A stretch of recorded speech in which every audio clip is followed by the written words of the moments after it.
माधवेंद्रपुरी दास जी श्री गोवर्धन में विराजते थे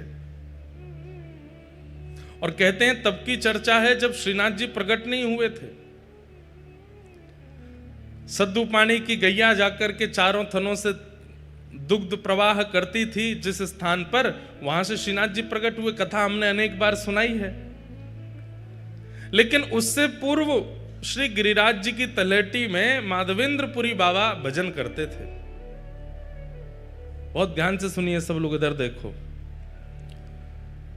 तब उन माधवेंद्रपुरी दास जी को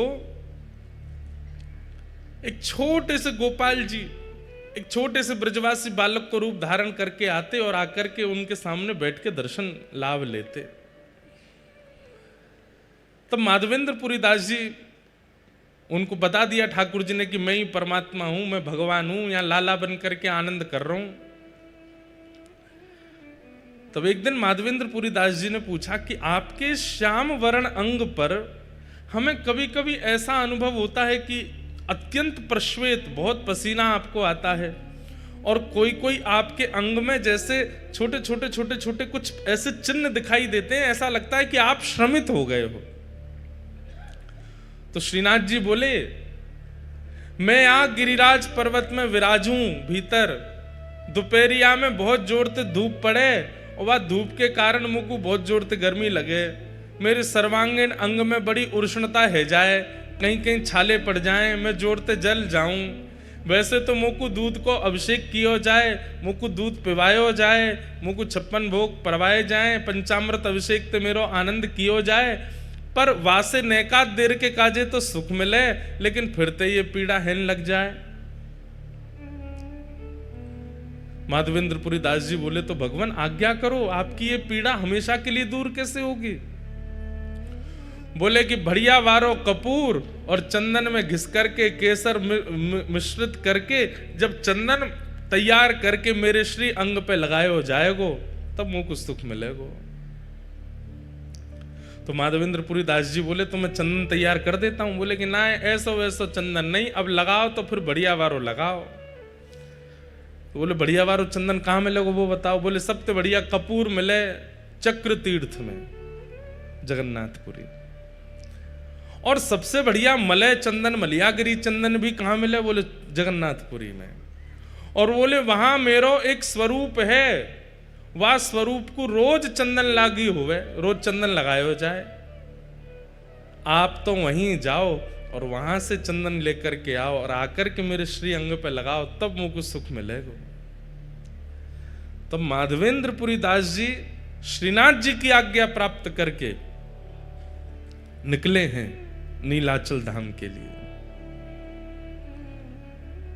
ठाकुर जी के सुख के लिए। देखो एक बात, हम लोग ठाकुर जी की सेवा में कोई भी सामग्री प्रस्तुत नहीं कर सकते, उस सामग्री में भी सर्वश्रेष्ठ सामग्री जो हो, और वो सामग्री भी सर्वश्रेष्ठ रूप से जहां निर्मित होती हो, वही ठाकुर जी की सेवा में लानी चाहिए। स्वयं श्रीनाथ जी माधवेंद्र जी से बोले, वो चंदन तो तुम यहीं घिस दोगे, लेकिन बढ़िया वारो तो वहीं मिलेगो, बढ़िया वारो कपूर तो वहीं मिलेगो, वहां ते लेके आओ। इसका मतलब क्या है? ठाकुर जी को विशेष प्रिय नहीं है, लेकिन वो हमें परखते हैं कि हमें प्रस्तुत करने के लिए कुछ विशेष देना उचित लगता है कि नहीं, वो ठाकुर जी देखते हैं। अब चंदन यात्रा पे आप अपने घर पे चंदन घिस के लगा दो ठाकुर जी को, ठाकुर जी कहेंगे ठीक है, काम चलाओ तो कर ही दियो काम, लेकिन आप पूरी उसकी व्यवस्था करो, वहां से जल मंगा रहे हैं, वहां से कपूर मंगा रहे हैं, वहां से केसर मंगवा रहे हैं, 4 आदमियों को भेज के कर रहे हैं, स्वयं जाकर के कर रहे हैं, उससे ठाकुर जी और ज्यादा प्रसन्न होते हैं। देखो मेरे सुख के काजे कितना श्रम कर रहे हो है।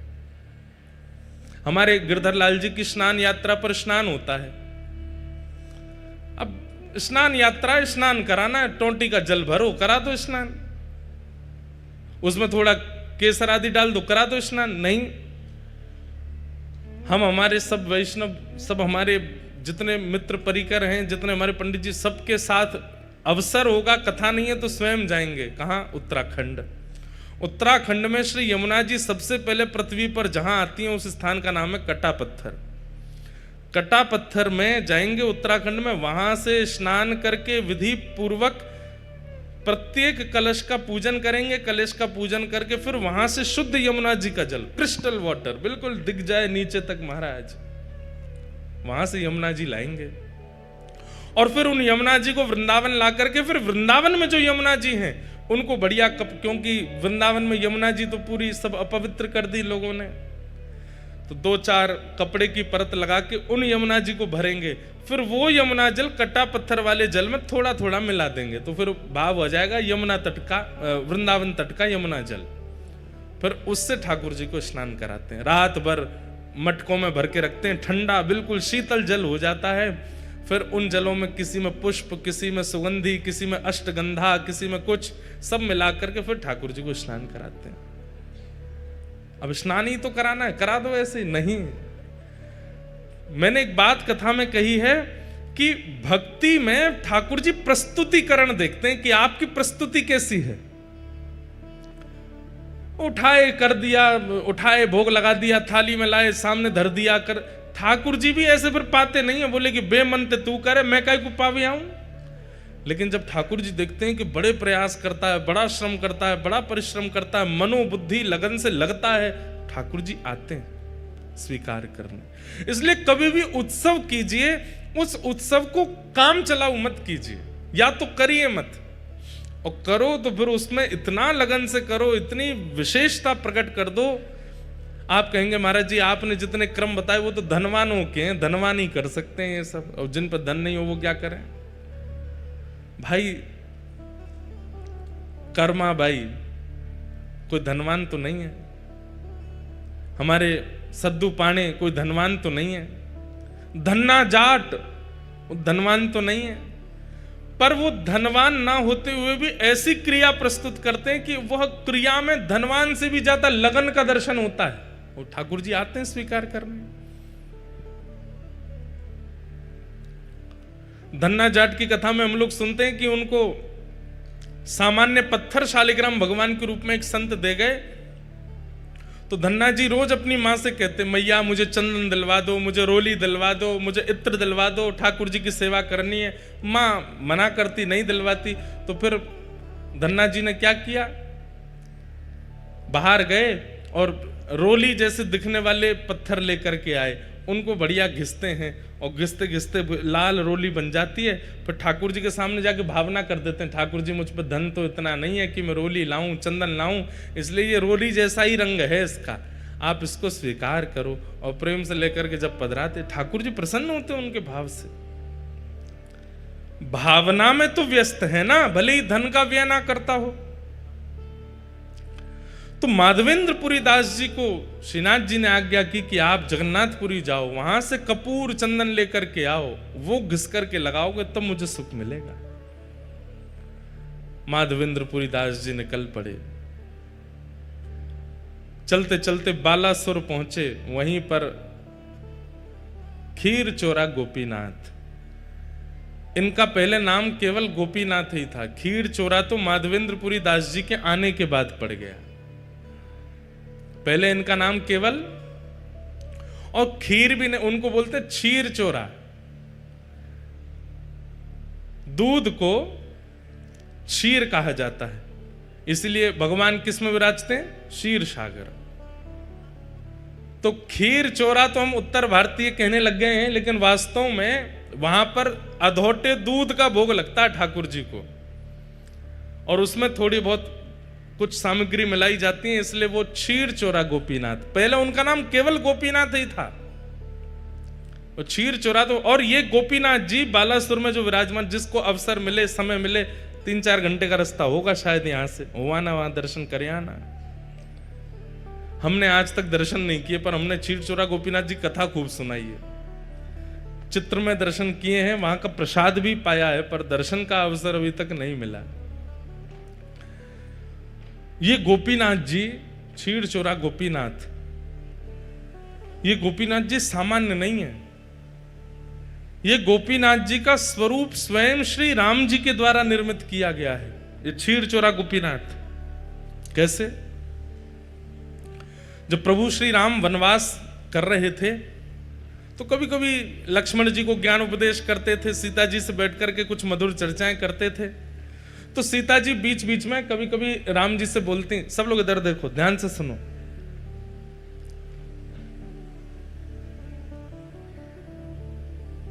राम जी से कहती, हमने सुना है कि आप द्वापर में कृष्ण रूप धारण करोगे। तो राम जी कहते हैं, हाँ कृष्ण रूप तो धारण करेंगे, और हमने ये भी सुना है कि आपके समस्त अवतारों में अत्यधिक सुंदर अवतार आपका जो होगा वो कृष्णावतार होगा, जिसके रूप को देख करके असंख्य गोपियां, असंख्य ब्रजवासी गण जहां से भी आप गुजरेंगे सब आप पर न्योछावर हो जाएंगे, ऐसा आपका रूप होगा, मैंने सुना है। तो राम जी बोले, अब ये तो प्रभु जाने, राम जी भी कोई कम सुंदर थोड़े ही हैं। वर्णन आता है कि राम जी जब वनवास करते हैं तो वनवास करते समय वहां के संत जन, वहां के निवासी जन, उनके पास राम जी सामग्री लेने के लिए जाते हैं। वैसे तो सामग्री सब प्रस्तुत राम जी के पास हो जाती है, लेकिन कभी कभी सामग्री प्रस्तुत नहीं होती, तो राम जी जाते हैं और जाकर के कहते हैं कि हमें प्रसाद सिद्ध करना है, आदि हमें ये सामग्री दे दो। तो सूखी सामग्री, पक्की सामग्री, जो भी सामग्री देते हैं। अब उस काल में कोई बड़े बड़े व्यापारी तो होते नहीं थे, सब लोग सामग्री व्यय करते थे, उसका जो धन मिलता था उससे घर चलता था। अब राम जी जब, वो तो वनवासी हैं, उन पर धन तो होता नहीं था, तो सब सामग्री लेते थे। तो सामग्री लेने वाले, अब देने वाले को क्या दें? राम जी के पास कोई मुद्राएं तो है नहीं, तो कहते हैं कि राम जी प्रेम से मुस्कुरा जाते हैं, और जैसे ही राम जी प्रसन्न मुद्रा में मुस्कुराते हैं तो जो सामग्री देने वाले होते हैं वो कहते हैं कि हमको दक्षिणा मिल गई, आप तो सामग्री ले जाओ, आप तो बस मुस्कुरा दिया करो। आप खुश हो जाते हैं, आप हंस जाते हैं, आप थोड़े प्रसन्न मुद्रा में हमको देख लेते हैं, हमको लगता है कि हमें सर्वस्व मिल गया। तो राम जी भी कोई कम सुंदर तो नहीं है, एक ही रूप हैं दोनों, लेकिन कृष्ण थोड़े चंचल ज्यादा है ना, इसलिए उनकी रूप माधुरी अद्भुत है। तो सीता जी बोली, द्वापर में आप कृष्णावतार धारण करेंगे और हमने सुना है कि वो कृष्ण स्वरूप बड़ा सुंदर होगा। राम जी बोले, अब कोई कम सुंदर है हम? बोले नहीं, सुंदर तो आप अभी भी बहुत हो, पर हमें लगता है कि अभी आप इतने सुंदर हो तो कृष्णावतार में और सुंदर, इससे सुंदर और क्या होगा? आप हमें दर्शन करा दीजिए ना। तो राम जी बोले, ठीक है, समय मिलेगा तो मैं दर्शन कराऊंगा। तो फिर राम जी नित्य जाते, एक गुफा में एक शिला है, और उस शिला को अपने बाण से ही ठाकुर जी छेद छेद करके अपने द्वापर में प्रकट होने वाले रूप का निर्माण कर रहे हैं, स्वयं राम जी। आहा, कोई मूर्तिकार ठाकुर जी का रूप बनाता है समझ में आती है, पर स्वयं ठाकुर जी ही अपनी मूर्ति बना रहे हैं, ये कितनी अद्भुतता है। हमारे चित्र बना के कितने सारे बालक लाते हैं, पर अपना चित्र बनाने की कभी मन में सोची भी नहीं। और कोई व्यक्ति अपना चित्र क्यों बनाएगा? लेकिन यहां श्री राघव जी अपना चित्र बना रहे हैं। ऐसे नेत्र हैं, ऐसे कान हैं, ऐसी नासिका है, ऐसे अधर हैं, जैसे हैं बिल्कुल वैसे बना रहे हैं, ऐसी ठोड़ी है, और बड़ी लगन के साथ अपने सर्वांगीण रूप को निर्माण कर रहे हैं, जो अभी प्रकट हुआ ही नहीं है, द्वापर में होगा, उस रूप को त्रेता में प्रकट कर रहे हैं राघव जी। किस लिए? सीता जी को दर्शन कराना है। और नित्य शाम तक निर्माण करते और फिर घास फूस से ढक करके राम जी चले जाते। सीता जी प्रश्न करके खुद ही भूल गई कि उन्होंने दर्शन की अभिलाषा की है, और वो ये सोचने लगी कि राम जी दोपहर में गायब होते हैं, रात्रि में आते हैं, जाते कहां हैं, और ये पूरा दिन करते क्या हैं। एक दिन सीता जी के मन में आई कि मैं चुप के देखूंगी ये कहां जाते हैं। पीछे पीछे जाकर के देखा तो एक विशेष गुफा में जाते हैं और शाम तक वहीं रहते हैं, फिर आते हैं। तो जैसे एक दिन राम जी सुबह स्नान ध्यान और अपने संध्या वंदन के लिए नदी तट पर गए, तो सीता जी पहुंच गई उस गुफा में, और देखूं तो सही क्या है। भीतर जाके देखा तो कुछ नहीं दिखा, एक तरफ घास फूस रखी थी। सीता जी सब जगह खोज खोज के देखी तो घास जैसे ही हटाई, आहा, श्री गोपीनाथ जी ऐसे विराज रहे थे, त्रिभंग लली श्याम सुंदर। राम जी तो सदैव ऐसे रहते हैं, सीधे खड़े रहते हैं, एक हाथ में धनुष, एक हाथ में बाण और एक हाथ में धनुष, दूसरे हाथ से आशीष, यही मुद्रा रहती है राम जी की। लेकिन आज वही राघव जी जिनको सदा ऐसे देखा है, आज वही राम जी मानो ऐसे दोनों भुजा करके और वंशी धारण करके, और बिल्कुल कमर भी टेढ़ी है, मुख भी टेढ़ा है, पाम भी ऐसे, रूप देख करके सीता जी तो मोहित हो गए। बार बार मन में इच्छा होने लगी कि आलिंगन कर लूं मैं इनका, इतने सुंदर। मन में ऐसी भावना आने लगी कि ये यहां पर घास फूस में ढके बैठे हैं, इन्होंने पता नहीं भोजन भी किया होगा कि नहीं, इन्होंने जल भी पान किया होगा कि नहीं। सीता जी तुरंत दौड़ करके गई, पत्तों के दोना बनाए और उन दोनों में कुछ फल अमनिया करके, एक पात्र में जल लेकर के, कुछ पुष्पों के हार बना करके और सुंदर सब सामग्री लेकर के आई। आकर के श्री गोपीनाथ जी को तिलक किया, सुंदर पत्रावली का श्रृंगार कर दिया, गले में माला पहना दी, सर्वांगीण अंग में चंदन अर्पित करने के बाद में भोग पधरा दिया और भोग पधराने के बाद में आरती कर दी। इतने में समय हो गया राम जी के आने का। राम जी जैसे ही आए, आकर के देखा कि यहां तो सीता जी नाच रही हैं मगन होकर के गोपीनाथ जी के आगे। राम जी बोले, देवी ये आपने क्या कर दिया? अरे ये देखो कितने सुंदर हैं, हमें तो आपने सारे तीर्थों में सब स्थान देवताओं के दर्शन कराए, इन देवता का दर्शन क्यों नहीं कराया हमको? ये बेचारे घास फूस में ढके रखे थे, हमने इनका भोग लगा दिया, माला पहना दी, चंदन पधरा दिया। राम जी बोले, देवी ये कोई स्थान देवता नहीं थे, तो आपने हमसे जिज्ञासा की थी कि द्वापर के रूप का दर्शन कराओ, तो मैं अपने हाथ से ही अपना रूप बनाना था, ये मेरे द्वापर का स्वरूप है। सीता जी बोली, ये आपके द्वापर का स्वरूप है? बोले जी यही श्री कृष्ण है। सीता जी तो भाव विह्वल हो गए, बोले कि आप वचन दीजिए। बोले क्या? आप अकेले नहीं आएंगे द्वापर में, द्वापर में एक रूप से तो मैं लक्ष्मी ही आपकी परांबा जगदम्बा रुक्मणी बनकर के आऊंगी, पर इस रूप का आस्वादन करने के लिए आपको मुझे पूर्व में भी बुलाना पड़ेगा। उसमें मैं केवल आपको देखूंगी, आपका प्रेम स्वीकार करूंगी, आपको देखकर के नृत्य करूंगी, आपको देखकर बस मेरी एक ही क्रिया होगी, ना भोजन करना, ना जलपान करना, ना शयन करना, केवल आपको देखना। तब राम जी बोले, ठीक है, आप ही साक्षात किशोरी जी के रूप में प्रकट हो जाना, श्री राधा रानी बन करके आ जाना और मेरे रूप लावण्य का खूब सुख लेना। लेकिन देवी तुमने इनका तिलक क्यों कर दिया, इनको माला क्यों पहना दी, इनको? बोले क्यों? अभी ये पूरे बने नहीं है, अभी मुझे और निर्माण करना है, अभी ये पूर्ण रूप से सिद्ध नहीं हुए, अभी थोड़ी बहुत। तो सीता जी बोली ये इतने सुंदर हमारे प्राण हरण कर रहे हैं, इससे भी अधिक आपको इनको बनाना है तो इनको अधूरा ही रहने दो, फिर तो हम इससे अधिक जो विशेष रूप है वो तो द्वापर में ही देखूंगी मैं, क्योंकि इनको देख करके जब मेरा मन इतना आनंदित हो रहा है तो फिर पूर्ण रूप कैसा होगा? वही श्री राघव जी के द्वारा निर्मित शिला पर जो ठाकुर जी का स्वरूप है, वही बालास्वर में श्री गोपीनाथ जी के रूप में विराजमान है, जिन्हें क्षीर चोरा गोपीनाथ कहते हैं। पर वो क्षीर चोरा कब बने? जब माधवेंद्रपुरी दास व्रजमंडल से आ रहे हैं जगन्नाथपुरी चंदन लेने के लिए। बीच में जैसे ही गोपीनाथ जी का मंदिर पड़ा, माधवेंद्रपुरी दास जी पहुंच गए, जाकर के आहा भुजा उठा करके नृत्य कर रहे हैं, नृत्य कर करके गा रहे हैं, गोपीनाथ जी का दर्शन करके आनंदित हो रहे हैं। नित्य 11-12 सकोरों में, मिट्टी के पात्रों में ठाकुर जी को क्षीर का भोग लगाया जाता है और वही भोग सारे दर्शनार्थियों को बांटा जाता है। लेकिन माधवेंद्र जी अकिंचन दूर खड़े थे, सब में बट गया, लेकिन माधवेंद्र जी को नहीं प्राप्त हो पाया। आप 3-4 दिन से भूखे प्यासे और थे और आपका एक स्वभाव और था।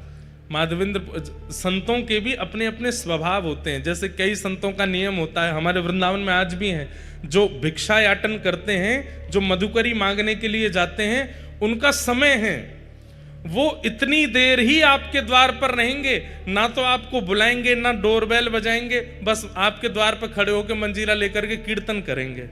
आपने सुन लिया तो दौड़ के जाओ और जो भी मधुकरी है ला करके उनको दे दो। यो नहीं कि बैल पे बैल बजाए जा रहे हैं, गेट खटखटा रहे हैं, अरे जल्दी लाओ भिक्षा लेकर के आओ हमको दे दो। ब्रज में ऐसे संत नहीं रहते। ब्रज में क्या है, मंजीरा लेकर के जाएंगे, आपके द्वार पर खड़े होकर के हरे कृष्ण हरे राम या राधे कृष्ण राधे श्याम, जो कीर्तन प्रिय लगेगा वो कीर्तन करेंगे। उसका भी उनका समय बंधा हुआ है, 3 मिनट 4 मिनट 5 मिनट, उतनी देर ही कीर्तन करेंगे। उतनी देर में आपने कुछ दे दिया तो ठीक, नहीं तो भूखे ही चले जाएंगे और जाकर के भूखे ही सो जाएंगे, मांगेंगे नहीं। इसलिए ब्रज की कई माताएं हमारे घर पे भी संत जन पधारते हैं, बगल में ही भागवत निवास करके स्थान है, वहां के महापुरुष पधारते हैं, तो वे भी आकर के द्वार पर खड़े हो जाएंगे। आपको पता चल जाए तो भिक्षा दे दो, नहीं तो चले जाएंगे। और उनका टाइम फिक्स है 6:15, तो मतलब 6:15 बजे ही आएंगे। हमारी माता जी अगर स्वयं रहती हैं तो स्वयं पहले ही बना करके दे आती हैं, और नहीं रहती हैं तो जो घर पर रहेगा उसको सारे काम बाद में बताएंगी, ये कमरा देख लेना, वो ये सब बाद में, सबसे पहले बताएंगी शाम को 6:15 बजे वो भागवत निवास के महाराज जी आएंगे, उनके लिए इतनी रोटी दाल चावल सब तैयार करके मधुकरी उनको दे देना। और कई बार हमने देखा कि जब घर लौट के जाते हैं, पूज्य पिताजी भी अनुभव करते हैं, तो माता जी सबसे पहले पूछेंगी बाबा आए शाम को मधुकरी दई, और वो सामने जो घर पे रुके वो अगर के अरे मैया कल तो हम लेट हो गए बाबा चले गए, तो माँ इतनी उदास हो जाती है कि बेचारे बाबा कल मधुकरी नहीं पाए होंगे। ऐसे मधुकरी पाकर के हमारे व्रज में संत रहते हैं।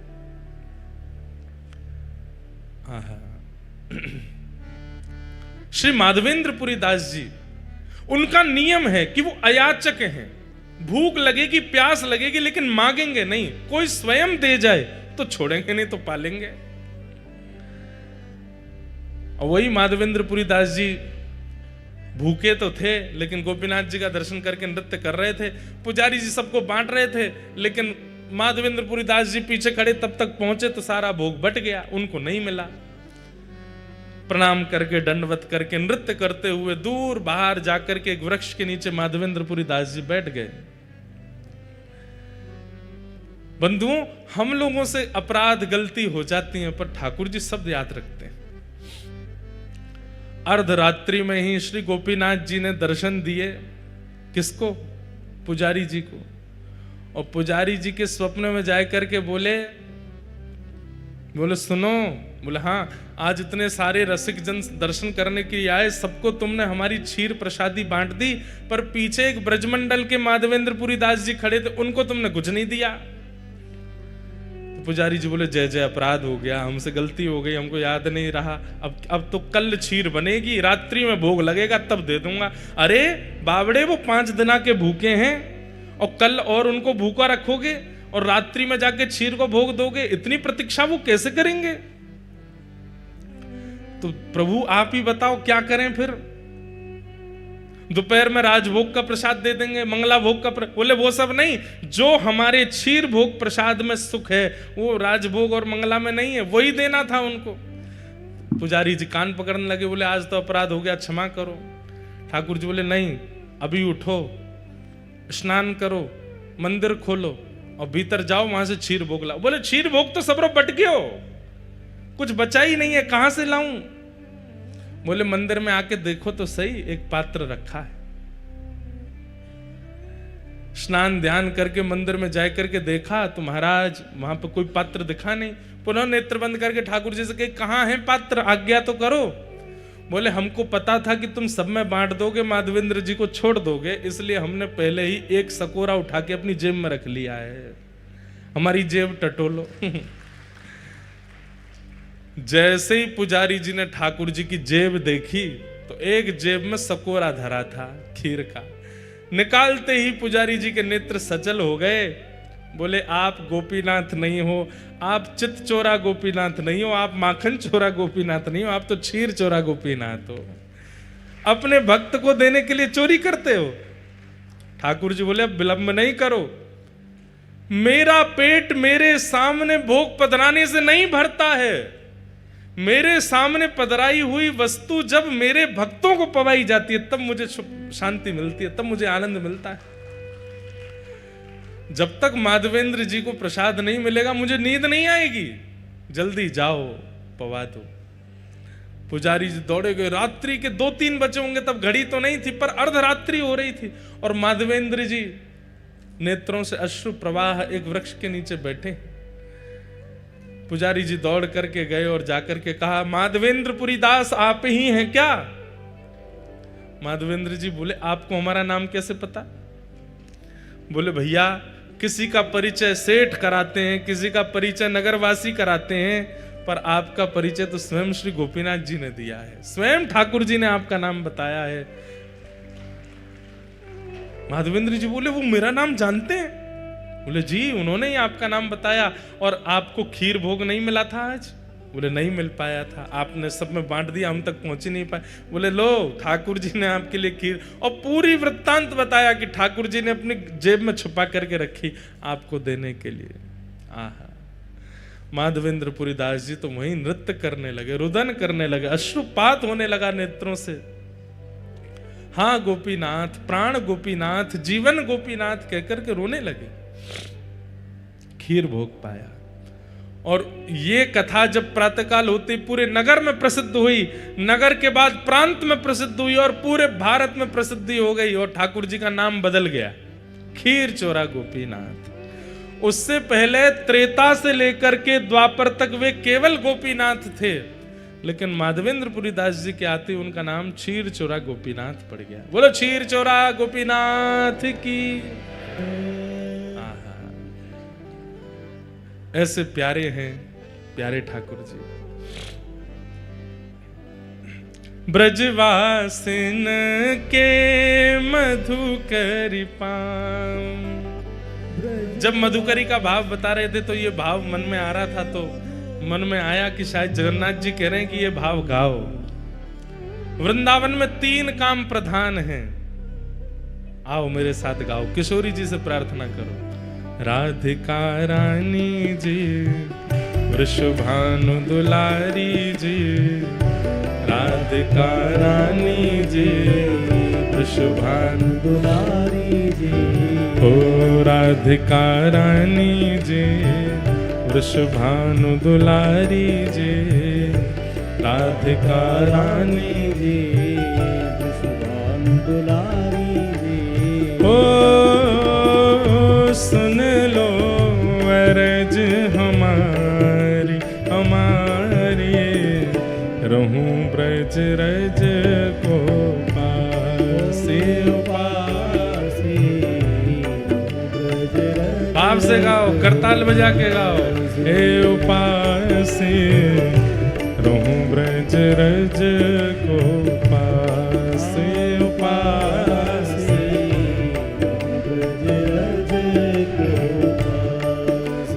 ओ राधिका रानी जी, वृषभानु दुलारी जी, राधिका रानी जी, वृषभानु दुलारी जी। ओ सुन लो अरज हमारी हमारी, रहूं ब्रज रज को पासे उपासे। ब्रज रज को हे उपासे, रहूं ब्रज रज को पासे उपासे। बोलो वृषभानु दुलारी की।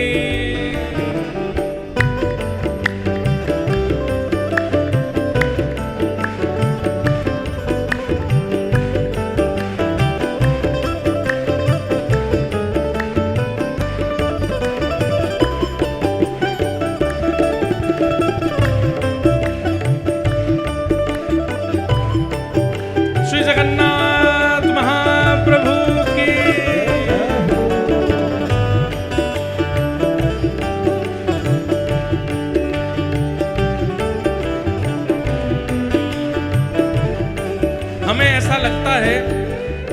माधवेंद्रपुरी दास जी पर गोपीनाथ जी ने इतनी कृपा इसलिए की क्योंकि ये 3 क्रम जो इस पद में गाए गए हैं, ये तीनों क्रमों का पालन माधवेंद्रपुरी दास जी ने अनेक वर्षों तक किया।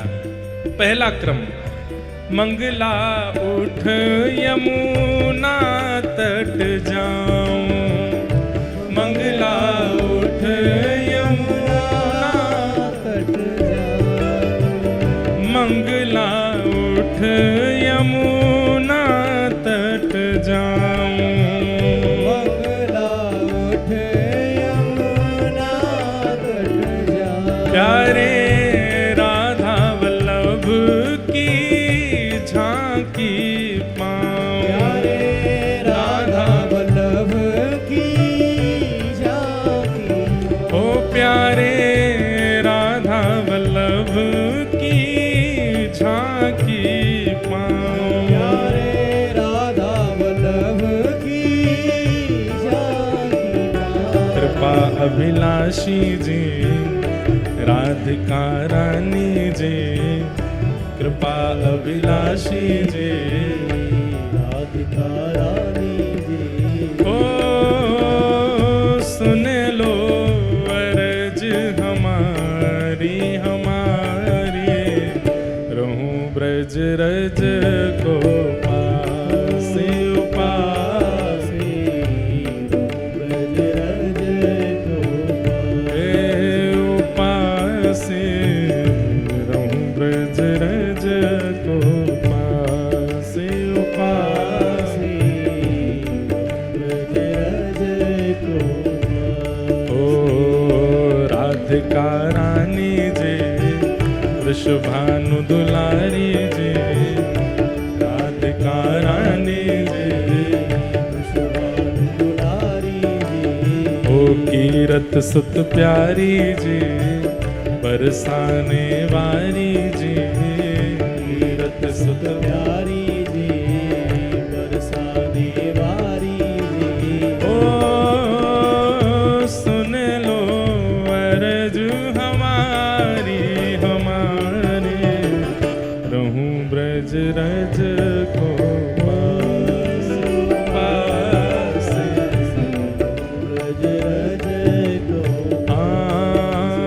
पासे, रहूं ब्रज रज को पासे पासे, ब्रज रज को। बोल वृंदावन बिहारी लाल की।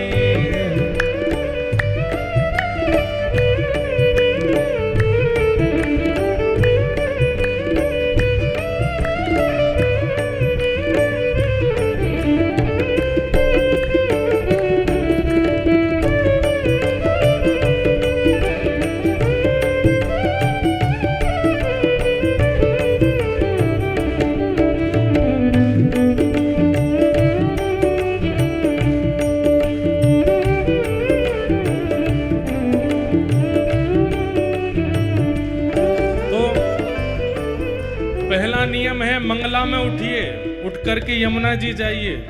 सूर्य उदय होने के बाद व्रज में उठना नहीं है, सूर्य उदय से पहले उठ जाइए, यमुना जी का दर्शन करो, राधा वल्लभ जी के दर्शन करो। दूसरा नियम क्या है? दोपहर में भूख लगेगी तो क्या पाएंगे?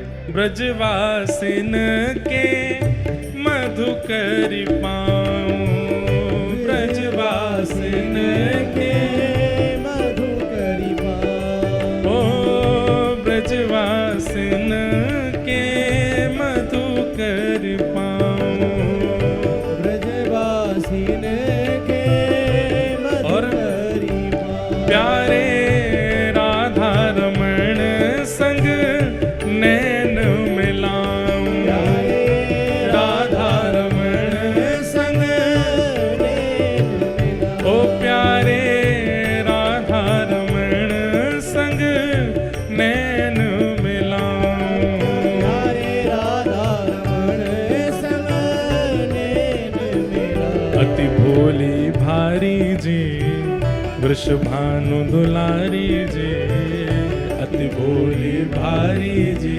वृषभानु दुलारी जी, ओ सुन लो अर्ज हमारी हमारी,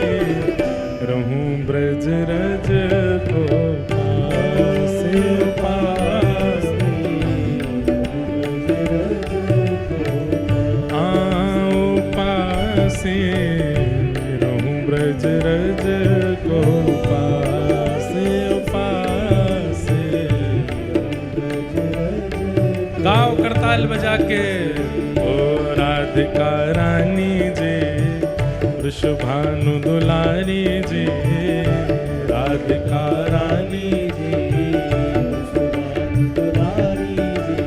ओ सुन लो अर्ज हमारी हमारी, रहूं ब्रज रज को उपासी उपासी, ब्रज रज को उपासी, रहूं ब्रज रज को उपासी। अच्छा, आपको एक बात बताएं, ये पद हमने लिखा था गोवा में। कहाँ लिखा था? गोवा। जहां जाकर के दुनिया उल्टे सीधे काम करती है, वहां पे भैया कमल तो कीचड़ में ही खिलता है ना। गोवा को हम कीचड़ नहीं बोल रहे हैं, गोवा को आप देखेंगे वहां पर विद्या साक्षात नृत्य करती है, बड़े बड़े संस्कृत विद्यालय हैं वहां पर। लेकिन गोवा की प्रसिद्धि इतनी विचित्र कर दी है लोगों ने। ये पद वहां प्रकट हुआ, इसलिए मुझे विश्वास हो गया कि श्री प्रियालाल जी यहां भी रमण करते हैं। लोग बाग उसका अनुभव नहीं कर पा रहे। इतना सुंदर भाव तीर्थों में प्रकट नहीं हो पाया, गोवा में जाकर के प्रकट हुआ। वृंदावन के 2 नियम सुन लिए, मंगला उठना, ब्रजवासियों के यहां से मधुकरी मांग करके पाना, और तीसरा नियम क्या है? व्रज में रह के क्या करना है? ओ रसिक जनन की सेवा पाऊं, रसिक जनन की सेवा पाऊं, सब ब्रजवासिन की सेवा पाऊं, सब ब्रजवासिन की क्या सेवा है? ब्रज की सबसे ऊंची सेवा कौन सी है? सोहनी सेवा। ब्रज में एक सोहनी ले लीजिए और रास्ते बुहारते चलिए, गलियां बुहारते चलिए। अरे कभी अवसर मिले एक बार हमारे कहने से करिएगा। हमारे पंडित श्री गया प्रसाद जी महाराज पूरा जीवन उन्होंने सोहनी करके व्यतीत कर दिया। प्रियालाल जी गोद में आकर के खेलते थे उनसे। क्यों? बोले तुम ब्रज को सुंदर बनाओ, तुम्हारो हृदय अति सुंदर है गयो है, हमें तुम बड़े प्रिय हो, इसलिए ब्रज में जाके सेवा करो। रसिक जनन की सेवा पाऊं, रसिक जनन की सेवा पाऊं, सब ब्रजवासिन की सेवा पाऊं, सब ब्रजवासिन की सेवा। और प्यारे बांके बिहारी के दर्शन पाऊं, प्यारे बांके बिहारी के दर्शन पाऊं। सुबह मंगला करनी राधा वल्लभ जी में, राजभोग करने राधा रमण जी में, और शयन करवे ते पहले जानो बिहारी जी। 3 दर्शन करने हैं। हाँ, बांके बिहारी के दर्शन पाऊं, प्यारे बांके बिहारी के दर्शन पाऊं। कृपा अभिलाषी जी, कीरत सुत प्यारी जी, कृपा अभिलाषी जी, कीरत सुत प्यारी जी। ओ हरिदास दुलारी जी, हरिवंश प्यारी जी, हरिदास दुलारी जी, हरिवंश प्यारी जी। ओ सुन लो अर्ज हमारी हमारी, रहूं ब्रज रज को पासे पासे, ब्रज रज को पासे, रहूं ब्रज रज को पासे पासे, ब्रज रज को। ओ राधिका रानी जी, वृषभानु दुलारी जी, राधिका रानी जी, वृषभानु दुलारी जी। अति भोली भारी जी, प्रिय रमण बिहारी जी, अति भोली भारी जी, प्रिय रमण बिहारी जी। ओ सुन लो अरज हमारी हमारी, रहूं ब्रज रज को पासे पासे, ब्रज रज को हे उपासे, रहूं ब्रज रज को पासे पासे। और ब्रज रज क्योंकि हमारे सबरे पद गिरधर लाल जी लिखवाते हैं, इसलिए अंतिम पंक्ति में लाल जी को प्रणाम। गोवर्धन पर्वत पे राजो, गोवर्धन पर्वत पे राजो, श्री गोवर्धन पर्वत पे राजो, श्री गोवर्धन पर्वत पर राजो। प्यारे गिरधर लाल संग दर्श करा, प्यारे गिरधर लाल संग दर्श करा, ओ प्यारे गिरधर लाल संग दर्श करा, प्यारे गिरधर लाल संग दर्श करा। अरे भोली भारी जी, वृषभानु दुलारी जी, अति भोली भारी जी, वृषभानु दुलारी जी।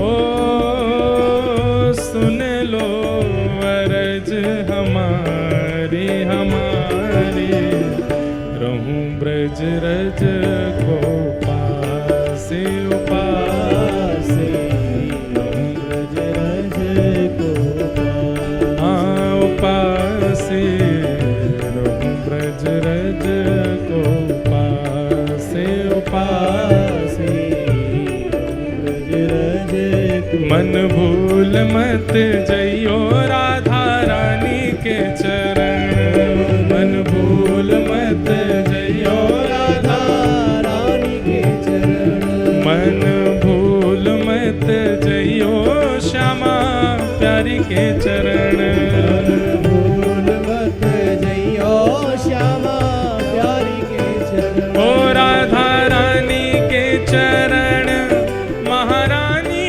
के चरण, राधा रानी के चरण, महारानी के चरण, राधा रानी के चरण, महारानी के चरण, राधा रानी के चरण, महारानी के चरण। मन भूल मत जइयो राधा रानी के चरण, मन भूल मत जइयो राधा रानी के चरण, मेरे मन भूल मत जइयो राधा रानी के चरण। भूल मत आओ करताल बजा के रानी के श्री जगन्नाथ महाप्रभु की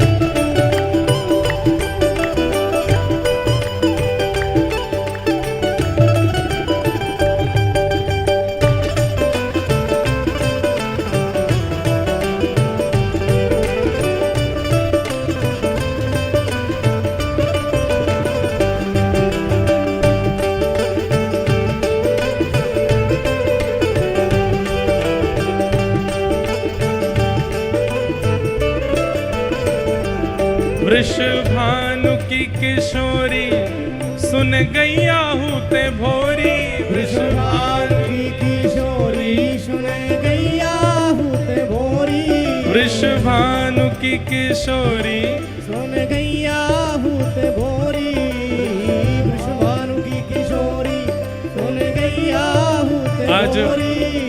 देखो श्री जगन्नाथ जी कौन है?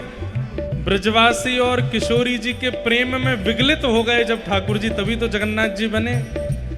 आज उन्हीं महाप्रभु जगन्नाथ जी ने जैसे सुनी राधा नाम गायो जा रहो पंडाल में, तो अपने नरसिंह भाई जी को भेजा। यही ठाकुर जी की ध्वजा परिवर्तन करते हैं। और कल रात में जो महादीप का दर्शन हो रहा था वो भी आपके द्वारा ही ऊपर महादीप हो रही थी।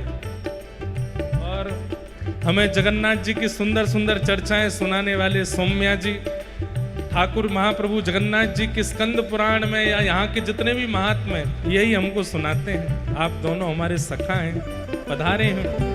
पर हम तो यही मानेंगे कि राधा नाम सुनकर के जगन्नाथ जी दौड़े चले आए, अपनी ध्वजा जी भेजी हैं।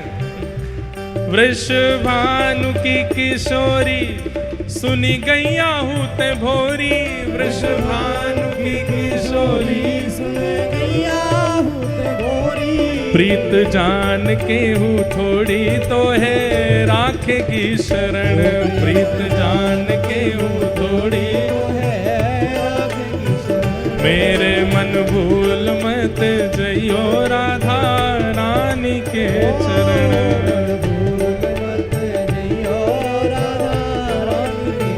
ओ प्यारे ठाकुर की बाकी ठकुरानी के चरण, प्यारे ठाकुर की बाकी ठकुरानी के चरण। प्यारे ठाकुर की बाकी ठकुरानी के चरण। प्यारे ठाकुर की बाकी ठकुरानी के चरण। मेरे मन भूल मत जइयो राधा रानी के चरण, मेरे मन भूल मत जइयो राधा रानी के चरण। मन भूल मत जइयो श्यामा प्यारी के चरण।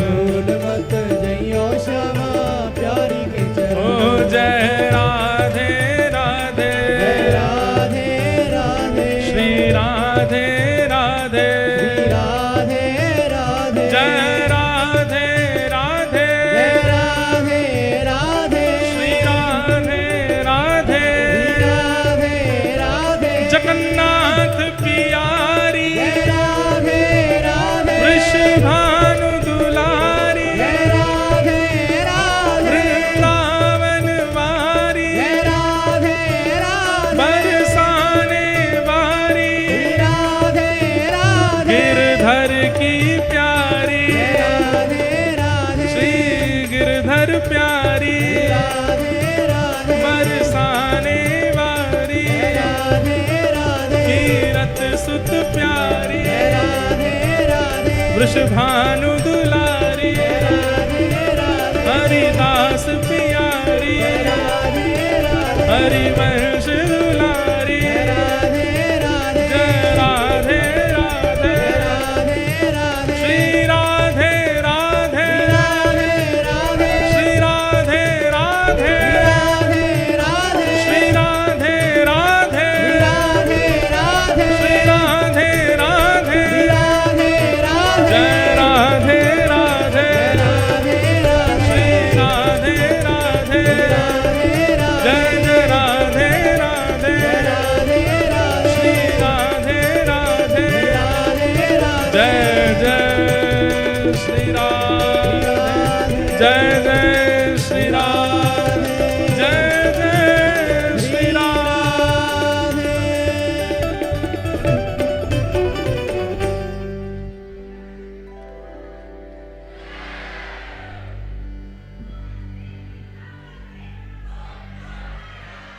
वाह।